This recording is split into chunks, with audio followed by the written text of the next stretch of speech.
Good evening. First tonight, dozens of people living in apartments on Portishead Marina say they feel abandoned and have been left in limbo after waiting for years for unsafe cladding to be removed from their homes. A report carried out after the Grenfell tower tragedy found the block of flats had a series of defects. But a row over who should cover the costs and how much work needed to be done means that residents are still waiting. That's more than 4 years on. Louise Ringe has the story. For many, these apartments on Portishead Marina were their dream homes. But following the Grenfell tower tragedy, those living here have faced years of upheaval and stress after being told those dream homes were far from safe.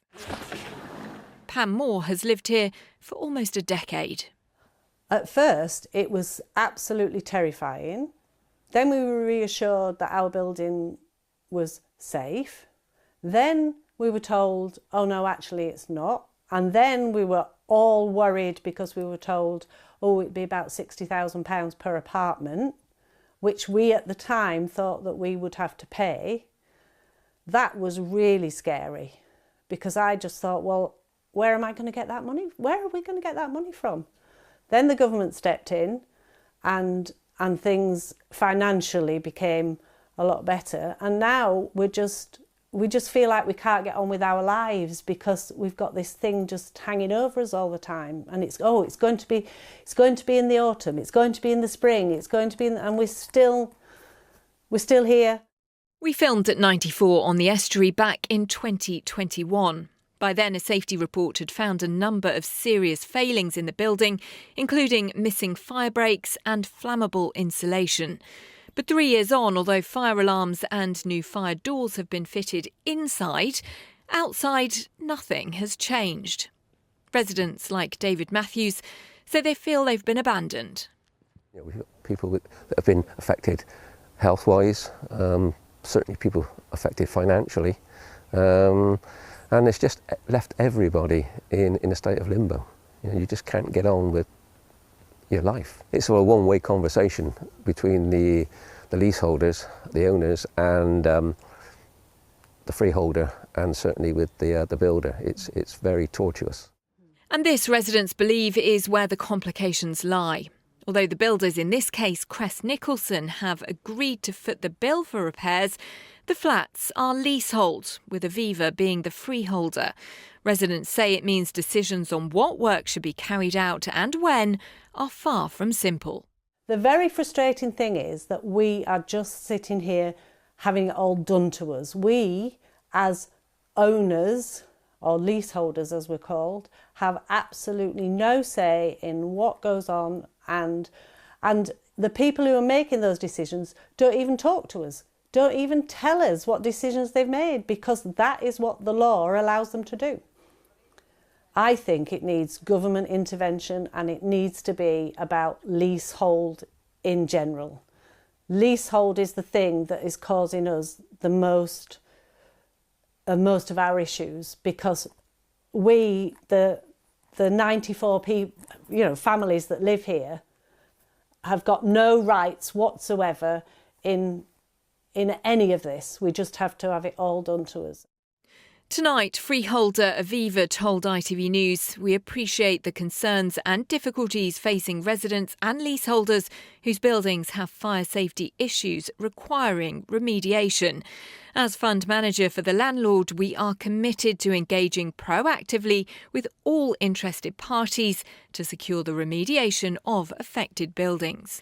While developers Crest Nicholson said, "We have appointed a contractor who is ready to commence works once we receive planning permission from North Somerset Council. We will continue to keep residents informed with regular updates on our progress."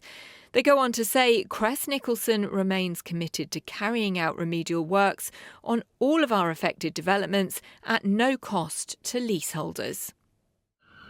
While work has begun on a block of flats close to 94 on the estuary, also built by Crest Nicholson, those living here can only watch and wait for their homes to be made safe. Louise Ringe, ITV News, Portishead. Well, let's speak to our political correspondent, Lucy McDade. Lucy, it's a long wait for residents in Portishead and in many other affected properties as well in the southwest.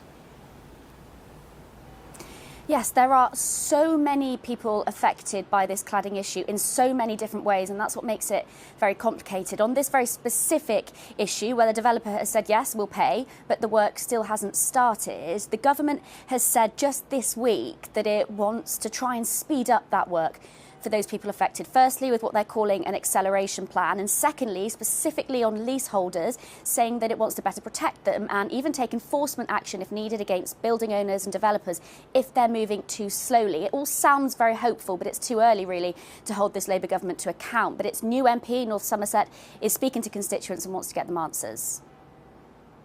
I've been, kind of talking with the ministry, and I've also got a meeting coming up with the minister, right, to have this discussion about what is going on and the speed with which it's going on and how much that's hurting the people in Portishead. I look at what the last government did, and I am baffled how we're still in this situation now, 7 years down the line from Grenfell. It's like they haven't learnt the lessons.